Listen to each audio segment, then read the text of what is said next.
Godzilla.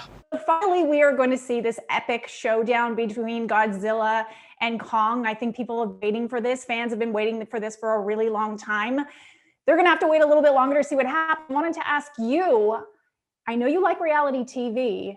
If Kong and you were on Love Island, who would actually do better? I can't. I was watching Love Island last night. This is crazy. Were you? Do you want to do better? Or like who would find a girlfriend? Yes. I think Kong.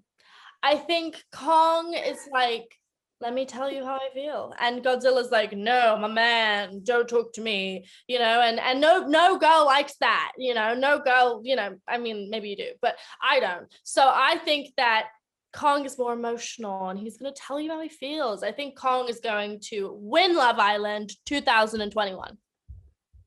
But do girls like that? Because sometimes the good guy, the nice guy, he has those puppy dog eyes, you know, those ape eyes. You never know. Stay away from bad guys like that. But good people. That's what we need. Good people. I don't think that Zilla's bad. I just think that he's just going to be hard at expressing his emotions, and we don't want that. We want people that are put together. I mean, monsters. He's just misunderstood. Okay, I'm going to take this a step further. Okay. Who would you rather? Because I know Henry Cavill said that you made him do TikTok videos when you did Enola Holmes. Who would you rather make a TikTok video with, Zilla or Kong? So Zilla has quite short hands, and so doing this and this and this is going to be quite difficult for him, I feel like. Throwing it back is going to be hard for him. So I would say Kong. Kong would do better. Okay. You'd rather do the dance moves with Kong. Yeah, Kong feels bad to me. I feel like he can be like, yeah, I think that'll be cool. Oh my gosh, I so want to keep going down the reality show. I know, me too. You know, honestly, this is the best. What are you putting on Keeping Up with the Kardashians? I'll just ask you that one real quick. Okay. I think Kong, again, he's quite emotional. I feel like he's kind of dramatic, so we'd love that for him. Okay, so talking about the movie now, you are driving. I'm calling it double driving in this movie because you are physically driving, and I know you've got your driver's license, even though you probably shot this before, but I'm assuming you were on a truck, on stilts or whatever, but you're also the driving force in this movie, like literally and figuratively. You are the driving force of Team Zilla. So I wanted you to talk a little bit about that, sort of leading the charge and how you've evolved as an actress, as a person, and as a character since the last one. I was definitely a huge part of the film, but we had so many other driving forces that were on different missions, and it's kind of like a well-oiled machine. Madison is definitely on her own journey, and she's found herself more within the years that we had, you know, seen her. She's found herself a bit more. She's older, you know, she knows what she wants, and she embodies a lot of what her mother believed in. So I feel like going from 13 to 15, a lot changes when you're younger, I feel like. And I feel like within those 2 years, I'd grown my hair down to here. I dyed it black and was like, yeah, you know? I went through that stage. She went through that stage. My mom was like, huh? I was like, it's fine, Mom. It is a phase. And so we went through that, and I got to kind of take that black hair and that vibe with me over to this film, which was actually kind of exciting, because when I had first spoken to the director, I said, you know, I'm going through the stage where I want black hair, I want piercings, and I want bracelets, I want a lot of jewelry. And he was like, great, like, you just do it. And I was like, great. So what I did was I dyed my hair for the role. I had 7 piercings in my ears, because that's just this phase I went through. And you know, when I got to choose my outfit, I got to wear really cool jewelry for the film and painted my nails army green. And I just kind of went through the stage. So I love that that's what we really embodied in this film. It's like that coming of age. Everybody goes through stages like that. And that's kind of the stage that Madison was in. And it was authentic to you. It really felt like it was authentic to me. Yeah. That's what I wanted to be at that time. Now I can't get over the color pink.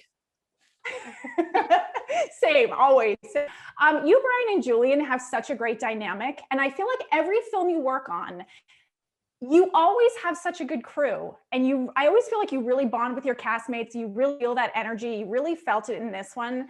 So if you can talk about just that crew and that experience, and how would the blooper reel on this compare to like other blooper reels that you've done? Well, first of all, I mean, I think it's so important to connect with your cast, first and foremost. Second of all, connect with your crew, like your literal crew that are filming you every day. For me, I am always so close to the camera department, to the grips, to the catering. I mean, catering specifically because they're feeding me. And then, I love bonding with my crew, and I had that experience with the Hawaii set, and then I got to meet a whole different set of people in Australia. So I loved that. But talking about the cast for a second, when meeting Julian, he was such a warm person, somebody who, immediately opened himself up to me and was just like, let's be best friends. And I was like, okay, this is great, because now we're going to get to work together and we can kind of show that on screen. So we've created such a strong friendship, and we focused very much on hanging out outside of work. So we just got to know each other, which was really nice. And then working with some of the older actors, it was great because, I've been in this industry for a while. I kind of grew up a little bit faster than a regular kid. So I got to bring out the child in Brian Tyree, which was amazing. And there is a child within there. I got him doing TikTok dances quite a bit. And so it was really nice to be able to bond with my cast, just because I feel like that stuff really does show on screen. There's something provoking him that we're not seeing here. I'm of the same opinion. I spoke to Millie yesterday, and I talked to her about both of you because I thought you all had such a nice rapport on screen. I saw, Julian, your Instagram. You said you were Honolulu hippies together. So I asked her about both. Would you like to know what she said? Please tell us. Okay. So she said that the second she met you, you were very open, you bonded immediately. And then Brian, she brought out your inner child and taught you to TikTok. Is this true? Yes. She also taught us how to bark. Did she tell you that she barked on set all the time? Because I'm going to tell you, she loved to bark whenever she had a chance. Yeah. No, she was great. So I need to see receipts. Yeah, I mean, it's in footage somewhere. No, it was fun because our team is together through this. We're going on this whole adventure. Like, I would call us Team Goonies sometimes, just because it felt like we were, going through this whole thing together. And then here I am, this grown Black man traveling with these two teenagers, trying to save the world and trying to hang on to what's left of my sanity. And it just was, it was more fun than I thought. It was really fun. It turned out, because I don't know if you know, I'm actually 18 years old. And so I was able to really relate to the two of them and be their mentor and their guide. You know what I mean? And try to usher them. I can relate to feeling that. You know what I mean? No, I said I am 18. Yeah. I don't feel 18. I'm actually 18. Oh, okay. Well, I won't claim to be 18. Did you learn TikTok though? Was this a real thing? At that time when we were filming, it was just coming about. For me, because I still don't really understand it. I still don't, I'm not a big, I used to be on social media, but I'm not a big social media person like that anymore. But I would always try to duck and dodge her because you could be stuffing your face with fries and all of a sudden there you are. It's like Millie, there you are on camera. Yeah. Julian has it down. Okay, Julian, who would you rather TikTok with, Kong or Zilla? Who would be better? Honestly, I would love to see them do TikTok. I don't know if Legendary or Warner Brothers is going to do that, but Kong, because he actually has arms. They're not the small arms. They're just Kong's just but no, probably Kong. But Millie as well, she would bake cakes, especially when Honolulu every day, because she had she was like, what am I going to do? And she would bake a cake every afternoon after coming off set, and it was way too much cake. I want to do a movie with Millie Bobby Brown. Okay, I'm going to take this a little bit further. I'm going to do Kong versus Zilla reality show edition. Who would win on Dancing with the Stars, Kong or Zilla? I feel like Godzilla's tail would just hit everything, eh? I feel like, I was going to say, Godzilla doesn't seem to have great hand-eye coordination. You know what I mean? I don't think, and also Godzilla's arms are so small. How's he going to take home the crystal ball? What is it? What's the ball that they carry? The The trophy. It's the mirror ball. The mirror ball. So I don't think Godzilla's about that. I think Kong would be really. I would also like to see Kong do the Paso Doble. Like that to me would be true artistry if we got to see Kong up there with like doing the Paso Doble with Cheryl Burke. That'd be amazing. I want to see Godzilla do the quick step. That's what I want to see.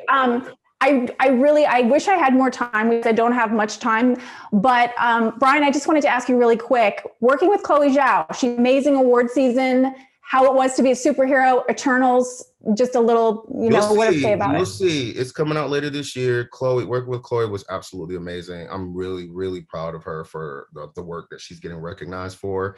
And if you think that's something, just wait until Eternals drops, because she actually is just one of the most amazing visionaries I had the luxury to work with. Second to Adam Wingard. Adam, we love you. I'm not trying to say that you're less or more than Chloe, but also I'm just really happy for her. And Eternals is going to be just as epic. So yeah. We need Kong. The world needs him. So I know everybody wants to know. Everybody can find out who's going to win this ultimate battle between Kong and Zilla, but we want to ask you. It won't be me. Kong and Zilla were to we want to ask you, if Kong and Zilla were to compete on Dancing with the Stars, who would win? I mean, I would probably say Kong, because he's quite flexible and nimble. I would rather watch Godzilla on the dance floor with those stubby little legs. So I think that I would really enjoy that, but ultimately I think Kong would, I'm sure Kong is a great, he can move, that guy for sure. He's got the charisma, but I feel like Godzilla would have more hip action. Really? He's so stiff though, isn't he? Maybe Kong not. is all arms and legs. Yeah, but like he can really move. I feel like Godzilla, well, actually when he's in underwater, he can really move, right? It's more on land. So if it's like a dance competition in water, 100% Godzilla. But if it's like, and he can that tail around. Oh, that's true. Well, I think we have a concept for the sequel here. It's a dance off. We do. Yeah. Both getting producer credit on this one. We're dancers. We're not fighters. We're lovers, not fighters. So by your words, you've said that the last couple of performances, Big Little Lies, the last few things that you've done have been a little bit more surreal, very dramatic internal. This is very dramatic, but in a very over-the-top sense. Is there any risk? Do you ever check yourself as an actor and go, can I go too big? Can I chew the scene too much? Or does it kind of feel the same as doing a dramatic role? No, to me, it was quite cathartic, this experience. I hadn't done a big event tentpole movie since Tarzan, which was 5 years ago. And like I said, it's been mostly more smaller, character-driven pieces, slightly more, and quite heavy subject matters like domestic abuse on Big Little Lies, or the conflict in the Middle East on Little Drummer Girl. So I was itching to go and do something crazy and big and wild and fun and unpretentious. And again, I knew Adam Wingard, the filmmaker, and I love him. He's great, he's a fantastic filmmaker, but also like a lovely guy. So I felt like the thought of going away for 6 months with Adam to great fun locations in Hawaii and Australia, and just like, again, it was almost a cathartic experience to kind of let go and just have fun and go crazy. And then again, like occasionally I probably had too much fun and Adam had to kind of pull me back a bit. So, but that's what you have a great director for,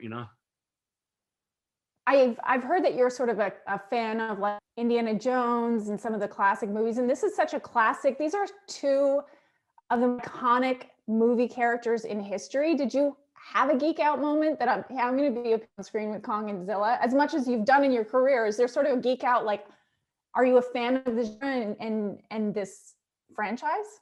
Yeah, I think from the first date, like I stepped onto set, I turned into a 6-year-old boy, like a 6-year-old version of myself, because it was so surreal, the whole experience, these gigantic sets, and also like to stand there and have a serious conversation with Adam about, like you said, the two most iconic creatures in cinematic history, Kong and Godzilla, and to stand there and actually like have a conversation about it with a filmmaker who's making a movie about them was, I couldn't believe it. I couldn't wrap my head around it. It was so surreal. So if we could take away all the CGI, the practical, and we isolated something that you did in this movie, what would be like this ridiculous moment if they did like a release, something that you would just look ridiculous, but with the added benefit of special effects, it looked great. Well, I think even with special effects, there are plenty of moments where I look ridiculous in the movie. I think the whole sequence of when we're in the Heave, the subterranean spaceship there, they had that thing on a gimbal, so it was basically like a roller coaster, and they would like tilt that and drop it, and was as crazy and wild as it looks when you watch the movie. So it was like zero acting there. We were all just screaming and almost crying. So that was a pretty wild experience. Did anybody get sick? Who got nauseous? Yes, someone did. I'm not gonna name any names, but it did happen. Yeah. Is it like being for a friend? Was it you? It wasn't you. No, but I can't say Okay. it, but yeah. So this is the ultimate sort of showdown between these two characters people have really waited for. Is an ultimate movie showdown between two movies, like either classic movies or recent movies, that you would like to see of this? Well, someone earlier mentioned Tarzan versus Kong in an interview yesterday, and I thought that was quite interesting.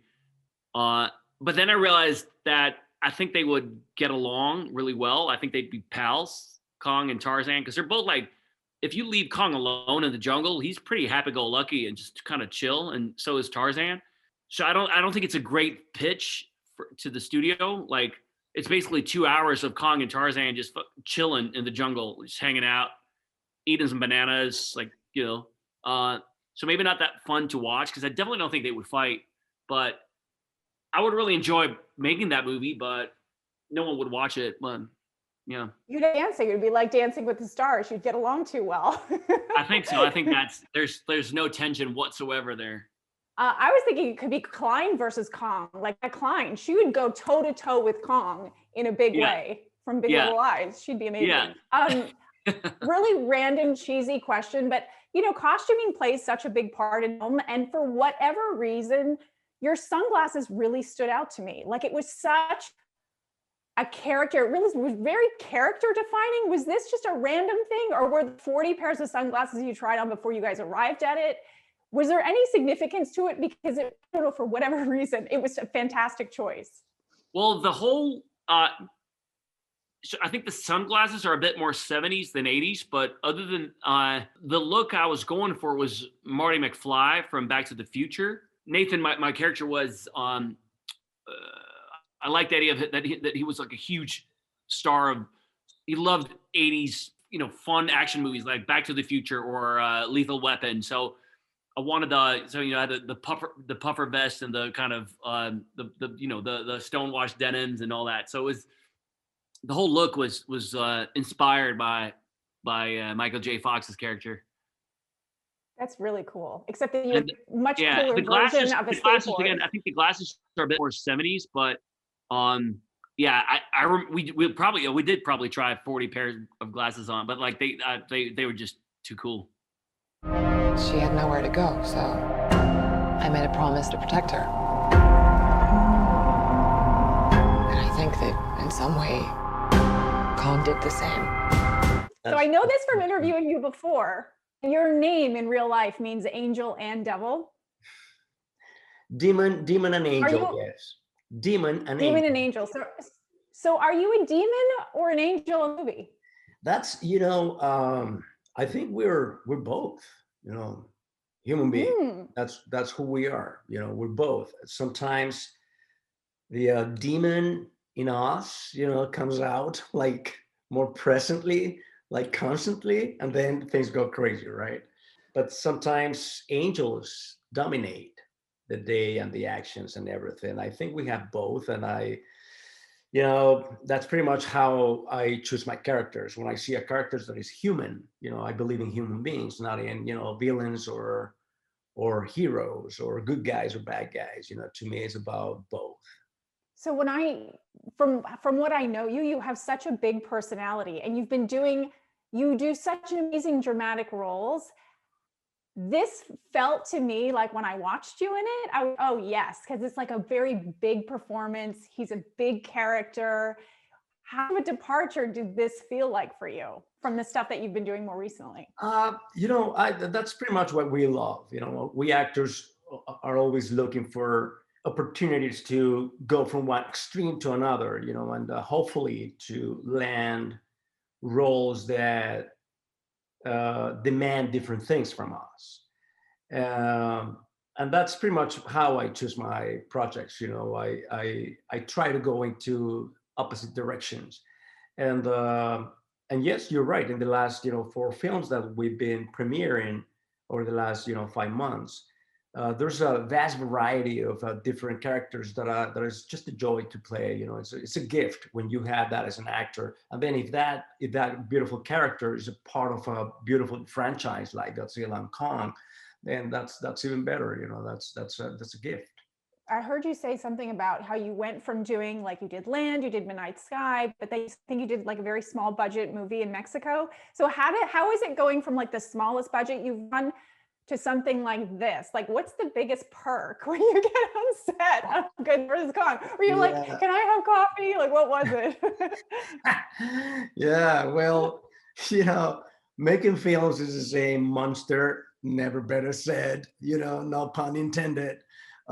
It's the same monster anywhere. You know, it's a universal thing. It's when we make a film, it's the same thing to make it here or in Bolivia or Argentina or Mexico, anywhere in the world.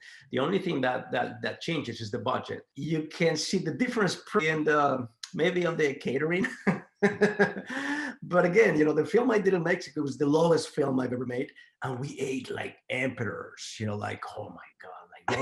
Oh, of course, because you're in Mexico. Just delicious, you know, amazing. all the way in Sinaloa, in Altata. Wow, wonderful town, beautiful people, great food. So, you know, it's the same thing. And I have been doing that, you know, jumping from one budget to another. And we just keep swimming like, you know, fish in a tank. Well, fish in an ocean, better. It's a great Godzilla pun. So everybody obviously wants to know who's going to win the big matchup between Godzilla and Kong, but I'm going to put to a different test. We're going to put Godzilla and Kong in a couple reality shows. Tell me who's going to win, okay? You ready? I'm not a big reality show consumer, though, but I'll try. Which is why you're going to give the greatest, most real, spontaneous answers. The Great British Bake Off. Who would win between Godzilla and King Kong in the Great British Bake Off? I will go for Godzilla. Only because he has a great, you know, oven, a great broil coming out of his mouth, right? It's like an instant winner right there, right? It's like when you torch the dessert or whatever they do. Boom, put it on the plate. Let's go. Yeah. Oh my God, I feel like you should just drop the mic on that one. It's too right? good. Yeah, okay, totally. Dancing with the Stars. Who is winning on Dancing with the Stars with Godzilla and Kong? Have you seen Kong's moves? Have you seen Kong's moves? Because that says it all. You know, I mean, that guy can move. He swings and he, you know, he's very suave and he takes it easy and he just goes with the flow and the music and all that. He's a winner. Just in general, like, I don't know how big a fan you were of this franchise, history of Godzilla and Kong, but were you? And also, why are we still so fascinated with these characters? And like, was it so cool for you? Was there like a fanboy moment where you were like, oh my gosh, this is so cool being in a movie with these two icon titans? Totally. I grew up watching these films. You weren't even in plans. You weren't even here when that happened. You know, when we used to watch those films where they were made frame by frame, you know, so weird. And I love those films, and I was fascinated by the possibility of the impossible. I think that's why we love this film so much, because especially now with the technology, CGI and all that, the way they do it, it's like you can actually feel and touch the, Kong's fur, and you can force almost, and see their eyes. There's something there. There's soul in Kong's eyes, and I think it's fascinating because it looks so real, especially nowadays. That is, it's beautiful to be able to imagine something like that. So I know you've talked a little bit about this, but this was very comedic. I haven't seen you be comedic before in this way. Was that a choice? Was that written in the script, or did you go, here's what I want to do with this character? No, I mean it was definitely it's a collaboration. You can never take full, credit about these things because it's a vision of a director, it's a vision sort of a writer. I did feel like it was important to make her not a stereotypical version of like what a villain would be, and it's easy to fall into that stereotype with that character because at the end of the day it's a large cast and it's an ensemble. It's not like you're having an independent moment for yourself to really establish a personality, but I felt like it gave a permission for her to be like condescending and fun and sort of sloppy, and I wanted to play with it. I mean, even the little moments like when she trips and when she stands up and she's so confused and scared, like I wanted her to feel like a real person who like obviously has an agenda, but at the same time doesn't shy away from being a human being and being scared and confused about the whole situation. It was a great choice. It felt very grounded. I loved it. I thought you were wonderful in it. So everybody's waiting for this mashup between these two titans. But what we wanted to do was put the two titans in a reality show scenario, and you tell me who would win. Oh my God. So if we were, if Kong and Godzilla were going to compete on the Great British Bake Off, my favorite show. It's my favorite. Is it really? Show. My favorite show. Oh my God. My favorite show. Watch every season. Who would win? I would say, I don't know. Godzilla has really small hands. Like, can you imagine him trying to get it out of the oven? Like, it'd be impossible. He'd be like, damn it, I can't do it. But then Godzilla would not be able to put his hand. Maybe he would use like a finger. I think maybe, but the detailing of the British Bake Off, like he would not be able to do. Maybe Godzilla. I would say Godzilla because he has small little fingers, so he could do really, really intricate little details on the cakes. So Godzilla. So cute. I feel like Kong would eat all the cake batter before he even put it in. Yeah, he'd be like, like the cake would be just an explosion. That's what it'd be. You just reminded me with that sound effect. When you're on set, what is like the most ridiculous thing happens? Whether it's somebody making a sound effect to sound like Kong, or if we like didn't put this CGI in, what's like the most ridiculous thing you got to do that if we just saw what you did on set? Adam Wingard would like express to us a lot with noises. Like he's like, okay, and then Kong goes, "Rawr," and we were like, okay, we get it. Like, are you wanting to do this or you're just enjoying it? It was just really fun. I mean, it's like, it was we did. And then just the way that he would describe the different type of growls, because we had to understand, he's like, this is a specific growl, or this is a growl about being sad, or whatever it was. So it was always really funny because it was different growls throughout the script. And we just laugh. It was just it was like, what are we doing? What is this? But it was really fun. It's nice. It's like being a child again. It's like, would this, I'm thinking to myself, would this ever be useful in life, knowing different growls? Or is this something that maybe I wouldn't put it past you? Like, you never know, at this point, it's like, I'll take anything. Learning how to growl. Perfect. I got it. So this is obviously a great mashup between two titans. We want to know from you, if you could mash up two movies, any two movies, and have them go versus, what would be your mashup? Oh, whoa. It definitely would involve Kill Bill. So it'd be like Kill Bill and, ooh, that's a hard one. I would do Kill Bill. I would go more action. Like I would put Kill Bill with maybe Die Hard. Cast yourself in it, and what side are you playing on? Exactly. I would be in Kill Bill. I could see, I could honestly, like a reboot, see you doing something like that. That would be amazing. Hi, Quentin Tarantino. You've been in so many big block films, but was there at all kind of this feeling of, oh my gosh, this is Godzilla and King. These are like almost 100-year-old characters. Was there a geek out moment for you? Absolutely. It never, you know, gets old. It always is like, first of all, the fact that we were able to be in a Godzilla and a King Kong movie in one, it was like two birds with one stone. This is awesome. And then secondly, I guess that, you know, you're always pinching yourself when you're making movies, period. And let alone when I think I grew up in Mexico City, just like dreaming of being an actress, and never did I ever in my life imagine that, you know, because for me growing up, that was not a possibility. It's not something that I saw on screen. I didn't see that a lot. I didn't see Latina women in big franchises like this. It was really rare to just see Latina women in big screen, period, end. So the fact that I was able to be part of such an iconic franchise, and it has such a, you know, huge fan base, and especially they're big in Mexico. People are obsessed with them in Mexico. So I just felt very honored and grateful for the production team and the director for trusting me and making me part of it, because that's honestly a real important thing that the team did, you know, Legendary Warner, Adam, by supporting a very big cast with all colors and skins and backgrounds, and not really making it about where they're from, but most importantly, just making sure that they represented the real world on screen. It felt contemporary, it felt real. The female characters didn't feel like a stereotypical damsel in distress. On the contrary, all the female characters are so crucial to the film. So it felt like I was really honored to be part of such a progressive, in a sense, film, and really a new age and a rebirth of filmmaking for women as well, and for diversity. So I felt very happy that this movie will be showing that worldwide.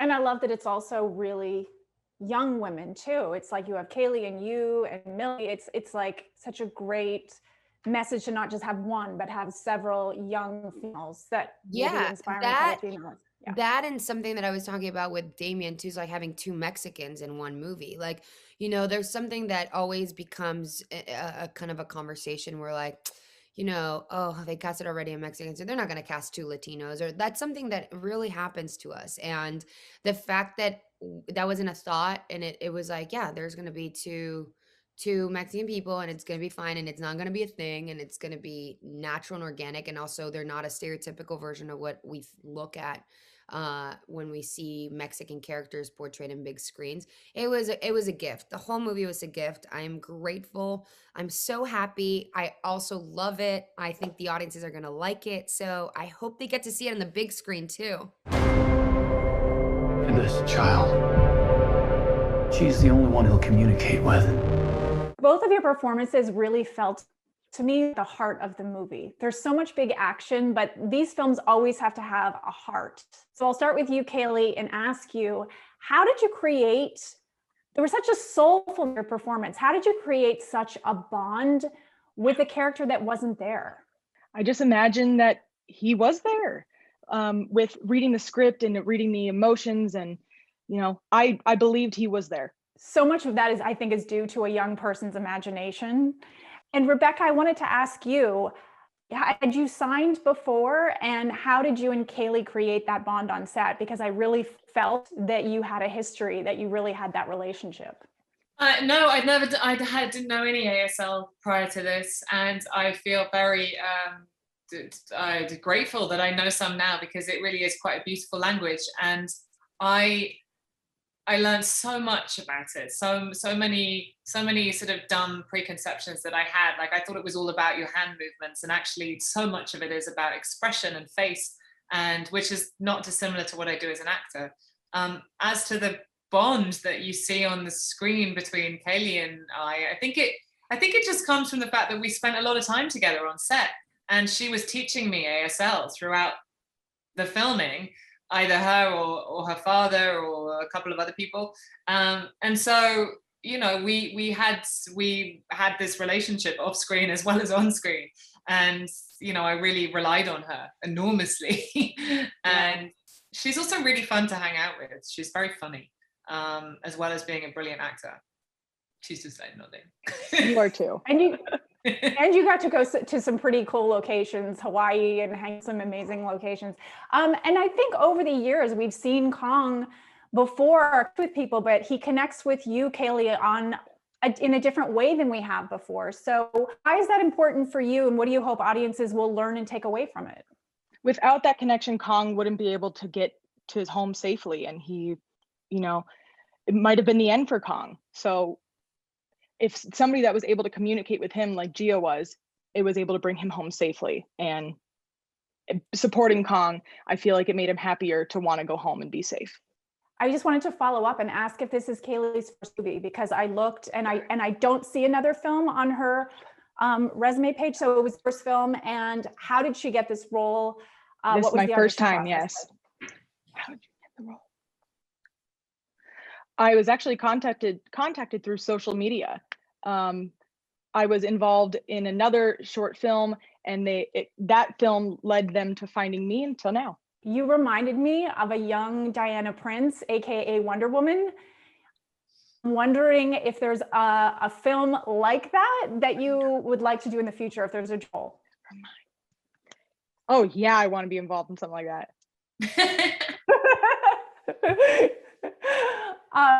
Why do you think, and this is a question for you, Rebecca, why do you think that these characters endured for almost like 100 years? They've been around for so long. It's a combination of spectacle, grandeur, and I think, you know, it's possible to project a lot of fears onto these kind of mythical monster figures, but also project a lot of, you know, human emotion onto them too. And so I guess it's a way of like dealing with certain stuff. You know, they can become metaphors for all sorts of things, and you know, so we can keep using them for whatever way that we need to express whatever's going on with us. So you know, they're not going away anytime soon because of that. Well, I think everybody is waiting to see this epic matchup between these two characters, having them face off. But we wanted to ask both of you how you think that Kong Godzilla would do on some reality shows. So first we want to ask, who you think would win on Dancing with the Stars? Would it be King Kong or Godzilla? You know, I think I have to say, what did you say, Kaylee? Instantly Kong. Kong. Yeah, I'm going to be controversial. I'm going with Godzilla on this one. Because he's got the lights, you know, he's got a bit more pizzazz. He's going to get to do, I mean, imagine if he starts using the light and the stuff to be all like, you know, do a big ending. It would be epic. No one has brought that up yet. That's very true. And why, Kaylee, did you say Kong? Why? Because in the movie, he's grabbing onto a lot of things that kind of, you know, he has the moves, it looks like to me. He's got the moves. He's got soul. Yes. Okay. How about the British Baking Show? Who would win on the Great British Baking Show? Does Kaylee even know what that is? I think I've heard, I don't think I've heard of that one yet. I know what it is. I've watched every season. It's yeah. Rebecca, you'll let you take it, and then you can tell Kaylee what it is, and then she can shoot. It's like, you know, it's where people have to compete to bake the best thing, whatever it is, like a cake or whatever. Okay, I get the concept, but I haven't seen it. Maybe I haven't seen the British version, but I have seen like American version. Yeah, there's other American versions of it. I would say again, Godzilla. Again, I know this is controversial, but the flame stuff, it's gonna help him. If there's like a creme brulee off, he's gonna be really fast with that. He's gonna burn the sugar. He can do all the, you know. Kaylee, choice? I'd probably have to go with Godzilla as well. Okay, I'll give you one more real quick. Keep the Kardashians. Who would do better on that show? You got to be strong. You got to be very strong. I'll be strong. Kong. I'm going Kong this time. What about you, Kaylee? Kong. You know, he has a history with women, so of meeting women, so maybe Kong. These are dangerous times. Godzilla's out there and he's hurting people and we don't know why. First actually, I have a little in question for you. Tell me about this Kaiju Club text chain. Yeah, well, that kind of started by I think it was probably Jordan Vogt Roberts, because he's really the sort of the ringleader of that whole group. He's the director of Kong Skull Island, and so He's all the one that Monsterverse, told me about it. Yeah, of course he is, and you know, and also I should mention, like the second that it was announced that I was going to do this film, Jordan was the first person to reach out to me, and he said, "All right, man, we got to go and get dinner. I got to give you the lowdown of what doing one of these movies is like and all this stuff." And you know, and we've been friends since. And yeah, and so the Kaiju Club thing is, you know, it's me, Mike Doherty, Jordan Vogt Roberts, and Gareth Edwards, and we're on a text chain. And you know, like sometimes it's just them razzing me because I'm the new fish, you know, like so I'm the odd one out, and so they kind of give me a hard time sometimes. Other times it's just everybody's just kind of like chatting about just whatever. Like just the other day, I remember. You know, Mike Doherty, actually I shouldn't say this because, you know, that's the funny thing about the Kaiju Club is that it's very kind of, there's a lot of like personal fun information, but you know, it's like, I'm always tempted to like kind of like screenshot it to share with people, but I'm like, well, I don't know if they want them to know, because like sometimes you'll know where to find us, you know, at very particular times. And I don't want to like have like, for instance, like I don't want to get like Mike Doherty a stalker or anything. Well, he said, Jordan told me it was almost like a therapy session in some senses, like when you're going through, it's such a huge undertaking. It is, yeah. I mean, you know, doing a big movie like this can be a little traumatic at times. I mean, you spend years of your life, and there's ups and downs with it. You know, sometimes it feels like it's never going to work out. You know, some days it's going great, and so sometimes you just need, you know, to vent, and you know, and they've been really helpful in that regard. So along those lines, knowing that Pop Skull was made for $2,000, it was your second film, award-winning film, but $2,000, going from that to a $200 million budget in a time. But was there something back then that you said to yourself as a, you know, an earlier filmmaker, if I only had the budget, I would do this, that you got to do on this movie?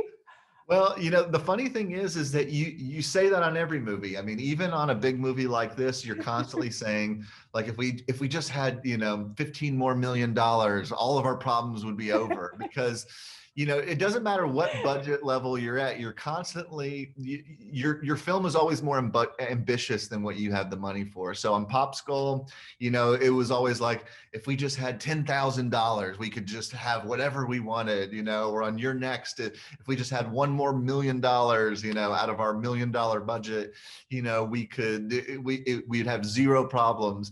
And you always feel that way, but everything always upscales, and you know, and so there's never a perfect budget. I don't think anybody's ever been like, okay, you know, like here's my script and this is the money. I mean, you know, maybe James Cameron has that, I don't know, but like not, you know, that it's just one of those things where you're always, and you have to be that way as a filmmaker. Your ambition always has to be bigger and bigger, you know.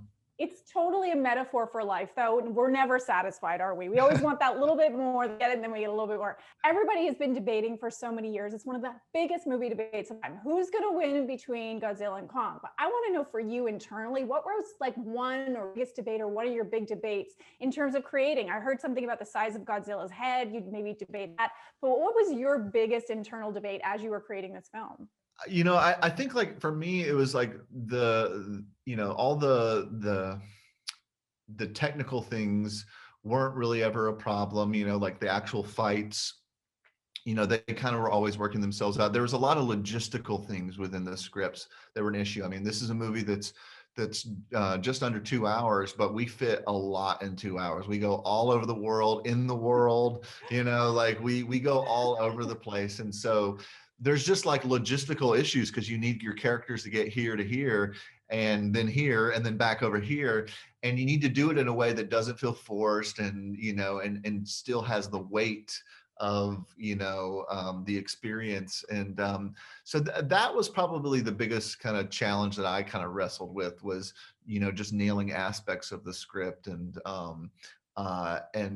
you know, and you always hear stories on big Hollywood movies about scripts being written, still while they're shooting, and and you get all the drafts. And it's only when you're actually in the process of making one of these things that you can kind of like fully wrap your head around it. I couldn't possibly explain to you that process because it's one that's so stretched out and kind of incomprehensible. But it's just like in the end, it almost feels like a miracle, because like I step back and I look at the film and I'm like, the movie turned out even better than I had even imagined. And my expectations were through the roof. So I couldn't be more pleased with it. But how we got here is just, it's a mystical journey in some ways.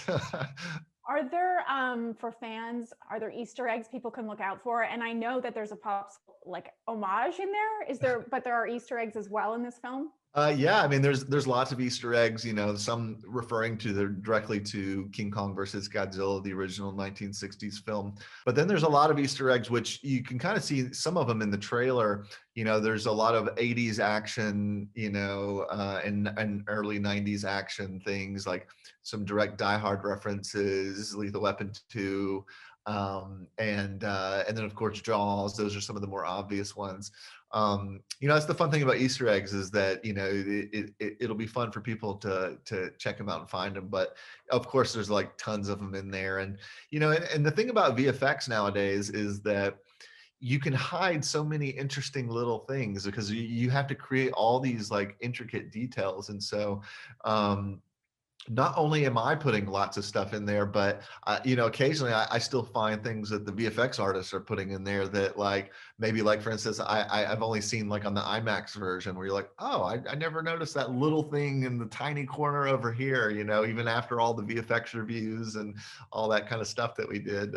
So it's pretty interesting even for me. I even find Easter eggs, you know what I mean?